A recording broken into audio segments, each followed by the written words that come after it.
It all started while we were walking to the bus stop. I've never bothered getting a car because of how cheap and mostly reliable public transport was here. A friend of mine worked close to my office, so we often took the same bus home.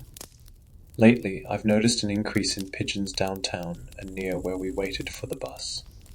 Personally, I like the birds. I thought they were a bit goofy, and aside from all the poop they left, I didn't think they were a problem. My friend Matt hated them. He often had a new insult for the birds. That day was no different. At least 20 pecked around at the sidewalk in our path. He rat at them to startle them, causing the flock to move further down. I frowned at him for being so cruel. I think any city with a pigeon problem also has a pigeon person. Someone who appeared homeless took care of the birds or treated them as if they were friends. Our local pigeon man was between us and the bus stop. He was dressed in a long black coat regardless of the weather. He fed and petted the birds as he talked with them. He had a beard, but it didn't appear unkempt. I wondered if he had a home and pigeons were just a hobby.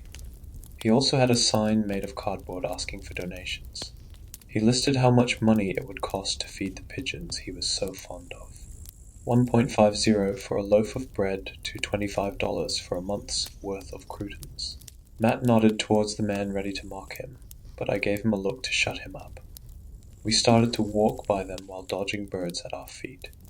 The man tore off pieces from a freshly baked loaf of bread. There wouldn't be nearly enough for all the birds. I felt bad for them. I made it 3 steps past them as I sighed and turned around. Matt expected this. I have always been a bit of a pushover. He waited as I went over to the man and read over his sign again. "They'll repay the favor," the man said, not looking away from his birds. "They will?" I asked, while still trying to decide how much to donate. "These birds are better than people. They're special. They don't accept anything for free, so they'll repay you." I felt 100 eyes on me. It appeared as if all the birds were watching as I pulled 2 bills from my wallet. I had recently snagged some overtime at work, so I could afford to pay for a month's worth of croutons for the birds.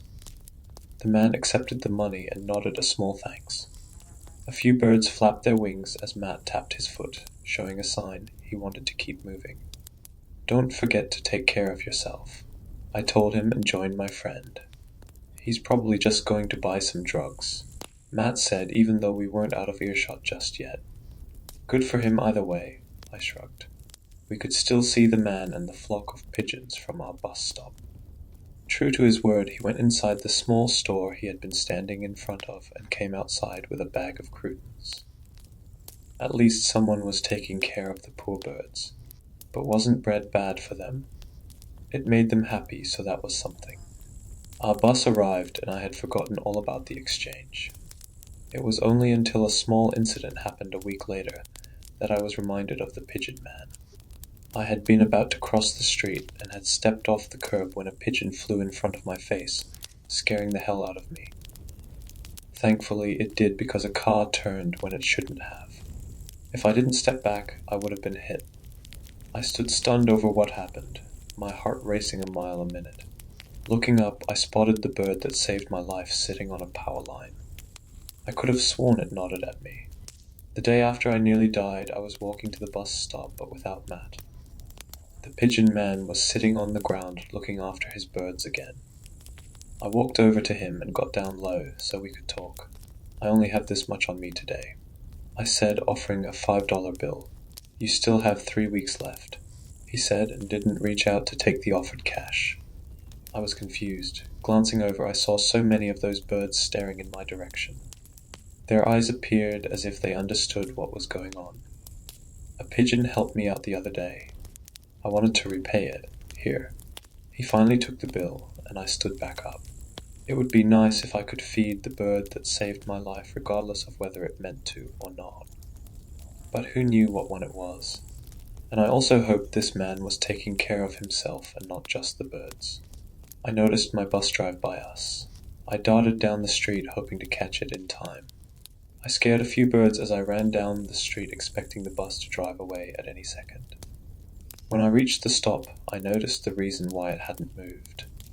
A bunch of pigeons were sitting in the road blocking the bus and other traffic. They flew off after I got on. To be honest, I didn't give the man expecting favors from the pigeons. At first, I didn't even believe they were smart enough to do anything for a person, and thought the man had some sort of harmless illness. For a moment, I wasn't sure what I believed. Even if they were helping me out in some way because I bought their services, they were birds. What else could they even do? In the back of I was counting down the days until my so-called pigeon contract ended. On the final night, I came home very late because of some final project crunch at work. My girlfriend also had been working non-stop to finish a big project. She was an artist who did massive paintings that a local gallery sold. She would spend a few months creating new pieces and living off the pay from the last batch. We were both suddenly hurting for cash because the gallery ordered 3 more large pieces, and that meant she needed to pay for materials she hadn't budgeted for. Once they were finished, it would be worth it. "You're late," she commented, stretching and greeting me by the door. "I heard Matt was going out tonight.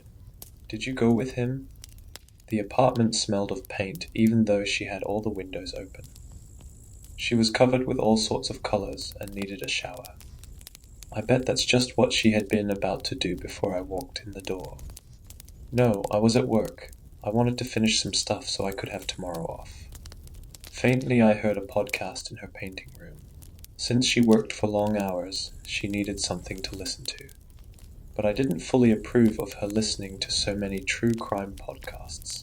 She got pretty freaked out after so many hours of them. "You need to shower. So do I. Let's save some water," I offered with a smile. I really wanted to hug her, but didn't want to get paint on my work clothes. "Can you take a rain check? I'm sore from working today," she suggested. She expected me to be disappointed. I was a little, and I snapped my fingers as if I had just lost a bet. "Darn it. Okay, next time. And how did you hear Matt was going out tonight?" "His girlfriend told me, but if you're not with him, that means he's going out drinking alone," she said while crossing her arms.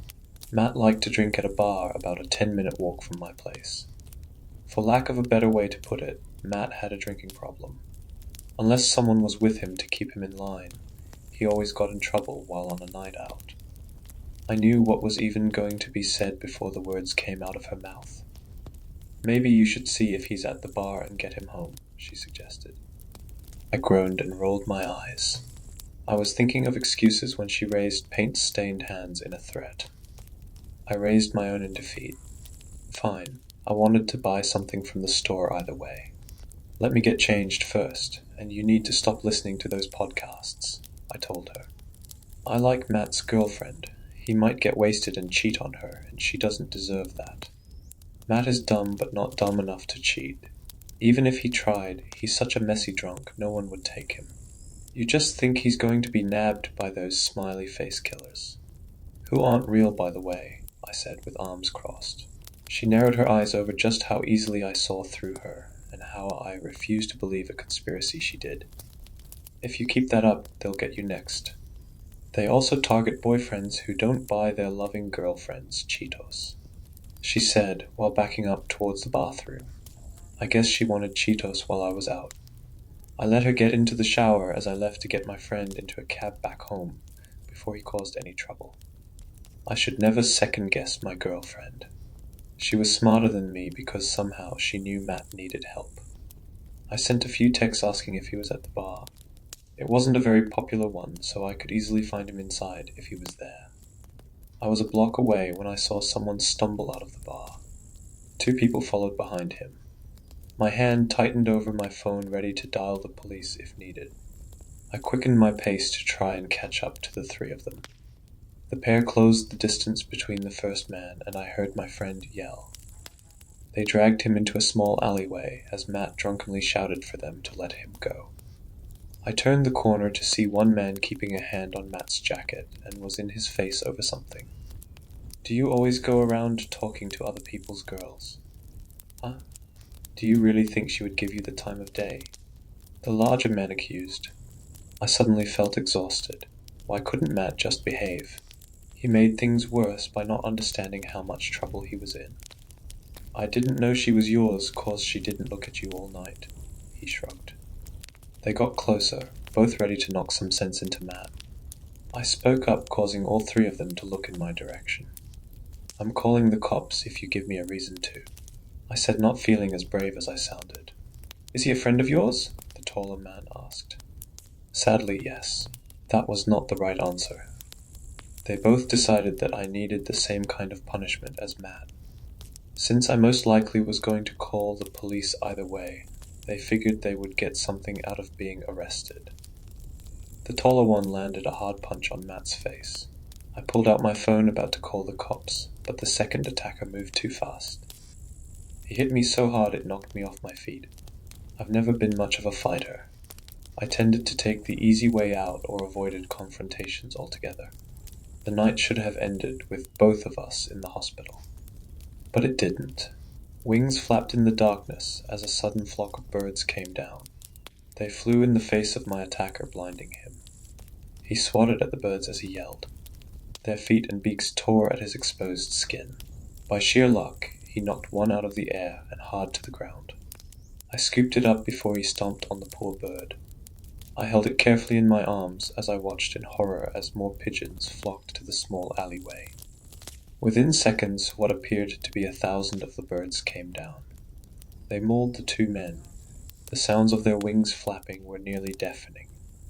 Specks of blood and fabric flew out from the mass of feathers as they tore at the humans in the middle of the swarm. It didn't see Matt for a moment. Suddenly, he came bursting out of the mass, his face bleeding from the attack. Pigeons came down on him as they saw him as an enemy. The first man's body dropped to the ground. Through the flapping wings, I saw a mass of flesh and bone. My stomach twisted and fear ran through my body when I realized the birds were eating them alive. And Matt was next. "Wait, please," I cried out, expecting the birds to understand me. He curled in a ball on the ground as they pecked away. He begged me to do something, but there were far too many. "He'll buy you croutons," I shouted, feeling a little bit stupid expecting such an offer would work. Somehow it did. The birds let up long enough for him to get up. He made a run for it, and I caught up to him and grabbed his collar. We were going to uphold our deal. He rambled, scared and hurt, begging for us to just go home. I looked up to see hundreds of pigeons sitting on buildings looking down at us. I called a taxi to get us to the nearest open grocery store. No matter where we went, we were being watched. I still held the injured bird from the fight, unsure of what to do with it. It sat calmly in my arms as we went inside the store. We were an odd sight. One was beaten and bruised, while the other held a pigeon. We gathered up bags of croutons, hoping it was enough. Matt meekly tried to make me pay for some of them. I told him he had to do it. The birds already liked me.